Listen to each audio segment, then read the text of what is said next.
As you start to do your work on the annotated bibliography assignment, I want you to navigate to the library's homepage like we did before, and once you're here, we're going to the How to Do Research Guide.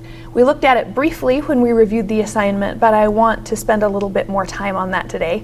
On the main page of the How to Do Research Guide, you'll see a video.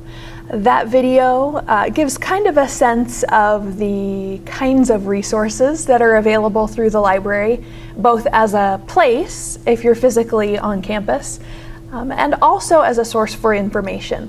Whether you're on campus or not, the library provides access to a huge amount of material for you.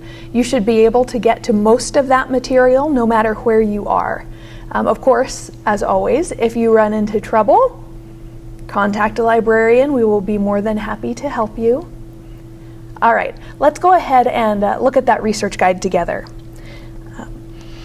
As we work to help you find the information that you need, I want you to take a look at the chart on this page.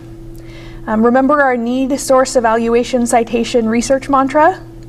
Well, this is where it starts, by thinking about what you have already, even if it's not very much, and asking yourself what kind of information you need next.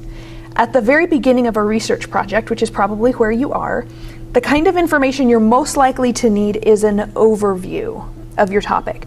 Maybe a brief history or some basic terminology, along with maybe a few suggestions for additional sources on the subject. Something written by a trustworthy expert, so you know your foundation is solid. And that would be this category here. You can see that the type of source that provides that sort of information is a subject encyclopedia. Other kinds of books can help too, but the concise articles in specialized reference books are the best place to get started. Just as a side note, we call them reference books because usually you refer to one little part of that book. You don't tend to use them in their entirety. So what you're looking for in step 1 on the research guide is an article from a subject encyclopedia. Those are special encyclopedias that are written specifically for college level researchers. Every article in a subject encyclopedia talks about a specific aspect of one overarching subject. So you can imagine that each article is pretty focused. The page for step 1 offers a few valuable things.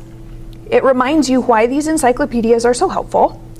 It also gives instructions for finding an article in this particular kind of book.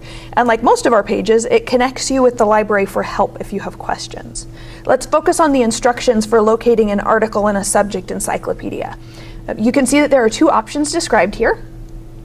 If you are able to visit our library or another academic library, something in your area, follow the steps for option 1.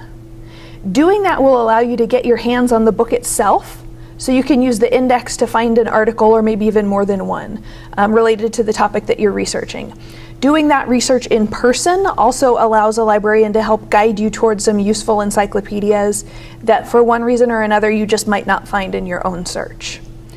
If you aren't able to visit an academic library in person, use option 2 to look for an ebook encyclopedia instead that will be helpful for you. So if you choose one of the links here and are prompted to log in, you'll sign in using your first name and your last name, space in between, along with your 8-digit PLNU ID number.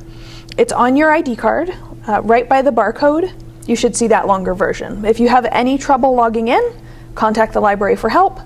We can get that sorted out for you. The ebook encyclopedias allow you to do keyword searching, and that should take you straight to an article on your topic if there's one available in that encyclopedia. If multiple relevant articles are available, I want you to choose the one that seems to focus most specifically on your area of interest. We can be tempted sometimes to just go for the shortest option so that we can save time and read a little bit less, but the more thorough the article is, the more helpful it is. And in most cases, even the longer articles are only a few pages long, so it's well worth the time. It can take a little bit of practice to find a relevant article in a subject encyclopedia, so don't get frustrated. If you aren't finding what you need quickly, give it a serious attempt and then ask for help. We will be waiting to hear from you.